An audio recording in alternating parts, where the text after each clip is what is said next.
Coba bayangin deh, gimana rasanya kalau kita bisa bersama orang yang paling kita kagumi di tempat yang paling indah. Nah, itulah yang akan kita bedah hari ini. Sebuah peta jalan spiritual yang diambil dari buku Bersanding dengan Nabi di Surga. Tapi sebelum kita ngomongin gimana caranya, kita mulai dulu dari sebuah fakta yang jujur aja luar biasa banget. Ternyata ada seseorang yang udah kangen sama kita ratusan tahun bahkan sebelum kita lahir. Dan kerinduan ini bukan dari sembarang orang. Ini diucapkan langsung oleh Nabi Muhammad SAW. Bukan untuk para sahabat yang setiap hari ada di sampingnya loh, tapi untuk kita. Ya, kita semua, generasi setelahnya, yang percaya pada beliau tanpa pernah sekalipun bertatap muka. Tentu aja, kerinduan sebesar itu harus disambut kan? Nah, pertanyaannya jadi simpel. Kalau beliau serindu itu sama kita, gimana caranya kita bisa memastikan kita benar-benar bertemu beliau di surga nanti?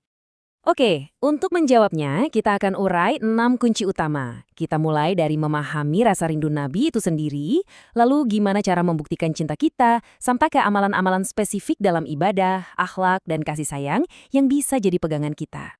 Jadi, kunci yang paling pertama adalah kita harus paham dulu fondasinya. Sebelum kita melakukan apa-apa, kita perlu meresapi seberapa dalam sebenarnya cinta Nabi kepada kita. Sebuah cinta yang benar-benar menembus ruang dan waktu. Buku ini menegaskan loh, kalau cinta beliau itu bukan cuma kata-kata manis, itu adalah doa yang gak pernah putus. Bahkan sampai nanti di hari kiamat, saat keadaan begitu genting, beliau akan tetap memanggil-manggil nama kita. Umatku, umatku, memohonkan ampunan untuk kita. Ini kepedulian yang nyata banget. Nah, setelah kita sadar betapa besar cinta yang diberikan kepada kita, langkah selanjutnya tentu ada di tangan kita. Kunci kedua adalah gimana cara kita membalas cinta itu. Bukan dengan cinta biasa, tapi dengan cinta yang sejati dan bisa dibuktikan. Coba deh perhatikan jawaban Nabi di sini. Beliau nggak nanya, kamu sudah sholat berapa banyak, puasa berapa kali, tapi begitu mendengar jawaban, aku mencintai Allah dan Rasul-Nya, beliau langsung kasih jaminan, kamu akan bersama orang yang kamu cintai. Ini bukti kalau ikatan hati, cinta yang tulus, itu adalah bekal yang paling utama. Tapi cinta sejati itu apa sih? Nah, buku ini menguraikannya jadi 3 langkah yang sangat praktis. Jadi, cinta itu bukan cuma perasaan di dalam hati ya, tapi cinta yang dibuktikan lewat ketaatan kita, lewat keyakinan 100% pada ajarannya, dan lewat usaha kita sehari-hari untuk meniru cara hidup beliau. Oke, setelah cinta dibuktikan dengan ketaatan, kunci berikutnya adalah gimana kita memperkuat koneksi langsung kita dengan Allah. Dan disinilah ibadah-ibadah ritual kita memegang peranan yang sangat-sangat penting. Lihat, ini nasihat langsung dari Nabi sendiri. Ketika ditanya cara jadi tetangga beliau di surga, jawabannya lugas, perbanyak sujud.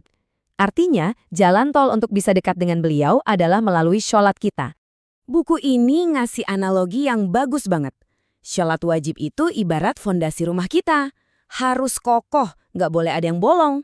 Nah, sholat sunnah itu ibarat interiornya, catnya, perabotannya. Dialah yang bikin rumah kita jadi istana yang indah dan membuat kita meraih cinta spesial dari Allah.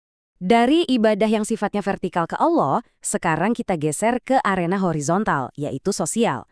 Kunci keempat ini menarik banget karena mengingatkan kita kalau spiritualitas itu bukan cuma soal hubungan kita sama Tuhan, tapi juga soal hubungan kita sama sesama manusia. Bayangin deh, takwa dan akhlak mulia itu seperti 2 sayap seekor burung. Kita nggak akan bisa terbang tinggi ke surga cuma dengan 1 sayap.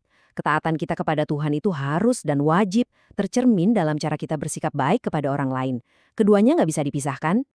Wah, kutipan ini benar-benar kuat. Ternyata posisi kita nanti di akhirat, seberapa dekat kita dengan Nabi, itu nggak cuma diukur dari seberapa rajin kita sholat tahajud, tapi juga diukur dari seberapa baik akhlak kita. Cara kita ngomong, cara kita berinteraksi, itu semua jadi penentu.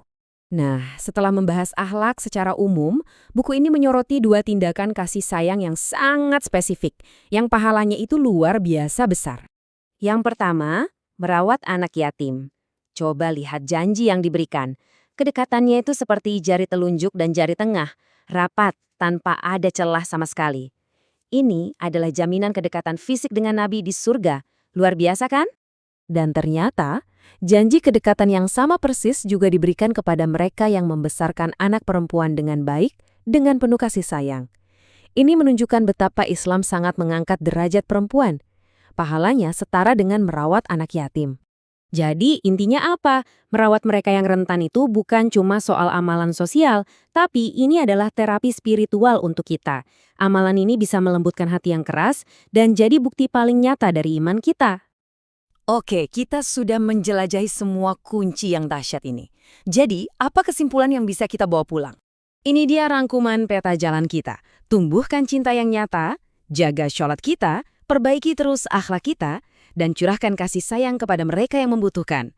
Setiap poin ini adalah anak tangga yang bisa kita naiki, satu persatu, untuk semakin dekat dengan Nabi. Pintu surga itu sekarang ada di hadapan kita semua. Dan kuncinya sudah ada di tangan Anda. Pertanyaannya sekarang bukan lagi apa kuncinya, tapi kunci mana yang akan Anda pakai untuk membuka pintu itu lebih dulu. Perjalanan Anda dimulai dari sekarang.